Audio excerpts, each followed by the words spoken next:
तो hello guys, मेरा नाम है प्रिंस और आप देख रहे हैं एनिमे समीक्षा। चलिए वीडियो को स्टार्ट करते हैं। तो एपिसोड की स्टार्ट में हम उन पालादिन और मर्सनरीज को देखते हैं। हमें पता चलता है कि लगभग सभी मर्सनरीज नॉर्थ में गए होते हैं क्योंकि होली किंगडम ऑफ क्वालिया के नॉर्दर्न प्रोविंसेस में अचानक से बारबेरियंस आ गए थे। तो सेंट और उनकी आर्मी उनको रोकने के लिए गए होते हैं, लेकिन फिर भी वो बारबेरियंस को कंट्रोल नहीं कर पा रहे। हम देखते हैं कि वो सभी मर्सनरीज वहां पर नहीं गए होते हैं और उनमें से एक जिसका नाम बार्गो होता है वो बोलता है कि मैंने सुना है कि वहां पर एक विच है, इसलिए हम वहां पर नहीं जा रहे। नेक्स्ट सीन में हम उन सभी को रेस्टोरेंट में देखते हैं और लूनियस बार्गो से उस विच के बारे में पूछता है। बार्गो उसको बताता है कि मैंने सुना है कि नॉर्थ में जो कुछ भी हो रहा है वो उस विच ने किया है, लेकिन लूनियस को इस बात पर विश्वास नहीं होता। फिर हम देखते हैं कि वर्डल और ड्रिंक ऑर्डर कर देता है। तो बार्गो बोलता है कि तुमने काफी ड्रिंक कर लिया है। वर्डल कहता है कि गॉड ने हमें कहा है कि लोगों की हेल्प करने के बाद तुम अपने घर में अपनी फैमिली के साथ जितना हो सके उतना एंजॉय कर सकते हो। तो सुनकर लूनियस बोलता है कि ये होली गॉड आर्लोस के डॉक्ट्रिन के आर्टिकल 3 सेक्शन 4 का क्लोज 3 है। लूनियस कहता है कि इस क्लोज के अकॉर्डिंग हम अपनी फैमिली के साथ होने पर अपनी ड्यूटीज से टेम्परेरीली फ्री हो जाते हैं, लेकिन इससे ड्रिंक करने की परमिशन नहीं मिलती। वेडल कहता है कि ये बस इंटरप्रिटेशन का डिफरेंस है और हमें ये बहस करने की जरूरत नहीं है। फिर बार्गो उनसे पूछता है कि दो होली नाइट कर्स्ड लैंड में इन्वेस्टिगेशन के लिए जा रही हैं, कहीं ये उस विच से रिलेटेड तो नहीं। तो वेडल उससे कहता है कि ऐसा कुछ नहीं है, तुम्हें चिंता करने की कोई जरूरत नहीं। वेडल उसको बताता है कि वो डार्क एल्व्स भागकर फॉरेस्ट में चली गई थी, तो हम सिर्फ उनको इन्वेस्टिगेट करने के लिए जा रहे हैं। फिर वेडल कहता है कि और अगर चीजें ज्यादा खराब हो गई तो हम वहां से भाग जाएंगे। ये सुनकर लूनियस बोलता है कि ये एटीट्यूड सही नहीं है। अगर हमें कुछ भी इविल मिलता है तो हमें अपनी जान को खतरे में डालकर उसको खत्म कर देना चाहिए। वेडल उससे कहता है कि तुम ग्लोरी के लिए ज्यादा भूखे मत बनो। ऐसा समय जरूर आएगा जब एक होली नाइट के लिए ऐसा करना जरूरी होता है, लेकिन ये डिसाइड करने से पहले तुम्हें काफी ज्यादा सोचना चाहिए। वेडल उससे कहता है कि यहाँ सभी लोगों की एक फैमिली है, तो उनके पास ना मरने का एक अच्छा रीजन है। नेक्स्ट सीन में हम देखते हैं कि ताकुतो ने सभी डार्क एल्व्स को इकट्ठा किया होता है और फिर वो माना का यूज करके फ्लैश ट्री के काफी सारे फ्रूट्स से उस लॉन्ग लेग वाले बग को क्रिएट कर देता है और ये देखकर वो सभी डार्क एल्व्स शॉक हो जाते हैं। फिर आटो उन सभी से कहती है कि ये हमारे किंग इरा ताकुतो की पावर है, उनके पास इससे और भी ज्यादा पावर है और तुम्हारी डेडिकेशन और हैप्पीनेस उनको और भी ज्यादा पावर ग्रांट करेगी। फिर नेक्स्ट सीन में आटो ताकुतो से कहती है कि मुझे खुशी है कि हम नॉर्मल प्रोडक्शन यूज कर सकते हैं, मुझे नहीं लगा था कि ये सिर्फ रिसोर्सेज को गैदर करके उनमें माना डालने जितना सिंपल होगा। फिर आटो कहती है कि इस रिचुअल से हमें ये कंफर्म हो गया कि हम नए यूनिट्स को सेफली प्रोड्यूस कर सकते हैं, जिसका मतलब कि हम तभी ताकुतो कहता है कि हम हीरो को समन कर सकते हैं। आटो कहती है कि लेकिन हमें उसके लिए काफी ज्यादा माना और रिसोर्सेज की जरूरत होगी। फिर आटो उससे पूछती है कि सबसे पहले आप किसे समन करोगे। तो ताकुतो कहता है कि मैं बग्स की क्वीन इस्ला को समन करने का सोच रहा हूँ। ताकुतो कहता है कि वो सभी इंसेक्ट यूनिट्स की पावर को बढ़ा सकती है, जिससे वो लॉन्ग लेग वाले बग्स काफी ज्यादा अच्छे फाइटर बन जाते हैं और वो लार्वा यूनिट्स को भी प्रोड्यूस कर सकती है, जिससे हमारी वर्क फोर्स बढ़ जाएगी। वो वॉर और डोमेस्टिक अफेयर्स दोनों में काफी ज्यादा हेल्पफुल है और अभी हमें उसी की सबसे ज्यादा जरूरत है। ताकुतो कहता है कि वैसे भी हमारे पास सिर्फ वही चॉइस थी, क्योंकि बाकी के हीरोज की पर्सनैलिटी भी काफी ज्यादा हॉरिबल है। आटू कहती है कि आपने सही कहा, किसी को पूरे वर्ल्ड को जीतना पसंद है तो किसी को पूरे वर्ल्ड में तबाही मचाना। वो सभी हीरोज काफी ज्यादा प्रॉब्लमैटिक है। फिर नेक्स्ट सीन में हम देखते हैं कि उन होली नाइट्स और मर्सनरीज के सामने एक हिल जाइंट आ जाता है। लूनियस और वो मर्सनरीज उससे फाइट के लिए रेडी होते हैं। तभी वेडल उनसे बोलता है कि मैं इससे फाइट करूंगा, वैसे भी हमारे पास टाइम काफी कम है। फिर हम देखते हैं कि वेडल अपनी स्वॉर्ड निकालकर होली स्वॉर्ड आर्ट को यूज करता है। लूनियस हमें बताता है कि ये टेक्निक तुम्हारी प्रेयर्स को तुम्हारी स्वॉर्ड में डाल देता है, जिससे तुम्हें डिवाइन पावर मिल जाती है। फिर हम देखते हैं कि वो जाइंट अपने वेपन से वेडल पर अटैक कर देता है, लेकिन वेडल अपनी स्वॉर्ड से उसके वेपन को काट देता है। लूनियस हमें बताता है कि डिवाइन पावर मिलने से होली नाइट्स की सभी फिजिकल एबिलिटीज एनहांस हो जाती है और एक हाई होली नाइट के लिए वो पावर एक लेसर ड्रैगन जितनी होती है। तभी हम देखते हैं कि वेडल उस हिल जाइंट पर अटैक करके उसको मार देता है। फिर सीन चेंज हो जाता है और हम देखते हैं कि ताकुतो एक बर्गर खा रहा होता है। तो आटो उसे कुछ हेल्दी खाने के लिए बोलती है। तो ताकुतो कहता है कि मैं उनको खाकर बोर हो चुका हूँ, जब मैं हॉस्पिटलाइज था तो मैंने वो काफी खाया था। फिर ताकुतो उससे कहता है कि मुझे तो तुम्हारी चिंता हो रही है क्योंकि तुम सिर्फ सलाद ही खा रही हो। आटू कहती है कि मुझे ये अच्छा लगता है। फिर ताकुतो उससे कहता है कि खाने के बाद तुम मोल्टार और बाकी लोगों को समन कर देना, क्योंकि अब मैं लॉन्ग लेग बग की वजह से फॉरेस्ट के आसपास का एरिया देख सकता हूँ, तो उसको कैसे हैंडल करना है इस बारे में मुझे उनसे बात करनी है। आटो उससे पूछती है कि क्या आप पास की सिटी की बात कर रही हो। तो ताकुतो कहता है कि हाँ, वो टाउन क्वालिया का पार्ट नहीं है। आटू कहती है कि ये ईस्ट का डिफरेंट न्यूट्रल नेशन है, हमें इसके बारे में जरूर डिस्कस करना चाहिए, क्योंकि उन्हें ही हमारी एग्जिस्टेंस का सबसे पहले पता चलेगा। आटू कहती है कि किसी के भी यहाँ आने से हमें परेशानी हो सकती है, क्योंकि वो जरूर किसी न किसी पर्पज से आएंगे। ताकुतो उससे कहता है कि तुम बहुत चिंता करती हो, अभी तक किसी को भी हमारी एग्जिस्टेंस का पता नहीं चला है, तो कोई प्रॉब्लम नहीं है। आटू कहती है कि ऐसा बोलने से ही जरूर कुछ न कुछ बुरा हो जाता है। ताकुतो कहता है कि ऐसा कुछ नहीं होता, लेकिन तभी वो कुछ देखता है और शॉक हो जाता है। वो आटू से कहता है कि लगता है कि सच में कोई यहाँ पर आ गया है। ताकुतो आटू को बताता है कि काफी सारे लोग जिनके पास हथियार है वो फॉरेस्ट की तरफ आ रहे हैं। फिर ताकुतो आटू से कहता है कि उन्हें पीसफुली वापस भेज दो और अगर वो ना जाए तो आटू कहती है कि ठीक है। नेक्स्ट सीन में हम देखते हैं कि वो सभी फॉरेस्ट के पास पहुंच चुके होते हैं और तभी वेडल सभी से रुकने के लिए कहता है। वो देखते हैं कि फॉरेस्ट में से एक लड़की निकल कर आती है। वेडल उससे पूछता है कि तुम कौन हो और इस फॉरेस्ट में क्या कर रही हो। तो वो उनको बताती है कि मैं एक डार्क एल्फ हूँ और सर्वाइव करने के लिए इस फॉरेस्ट में भाग कर आई हूँ। वो उनसे पूछती है कि आप होली नाइट्स यहाँ पर किस लिए आए हो।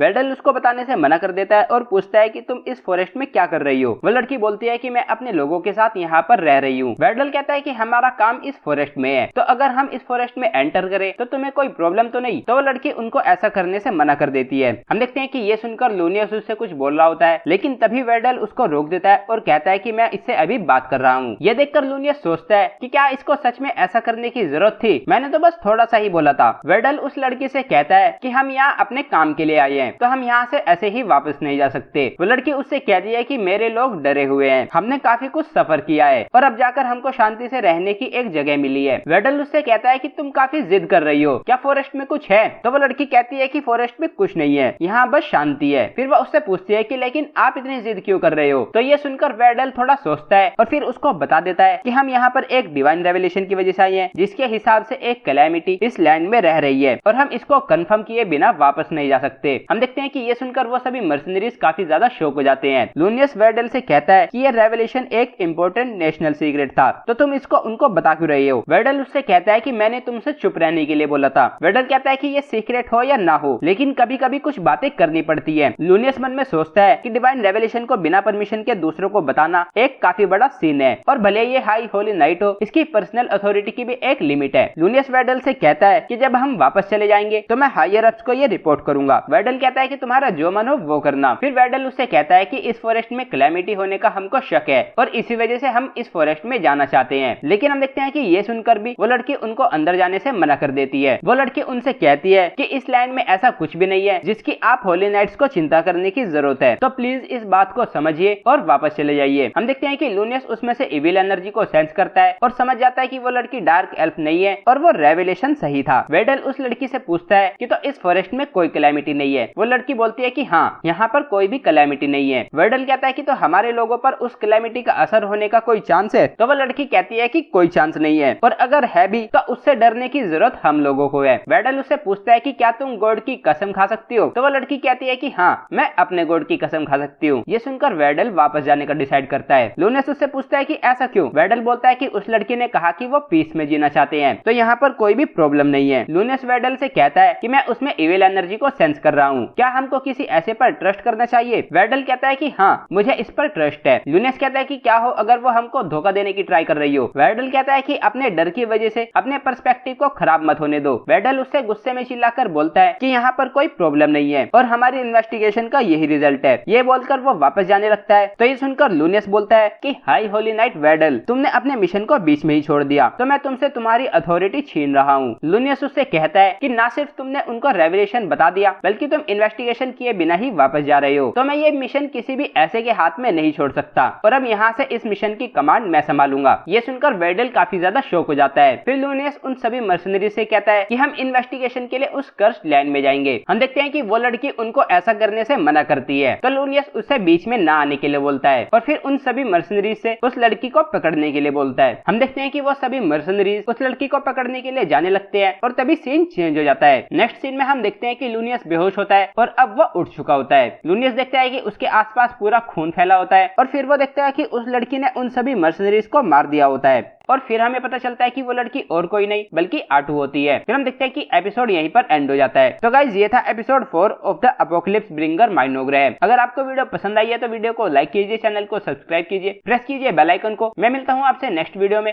Thank you.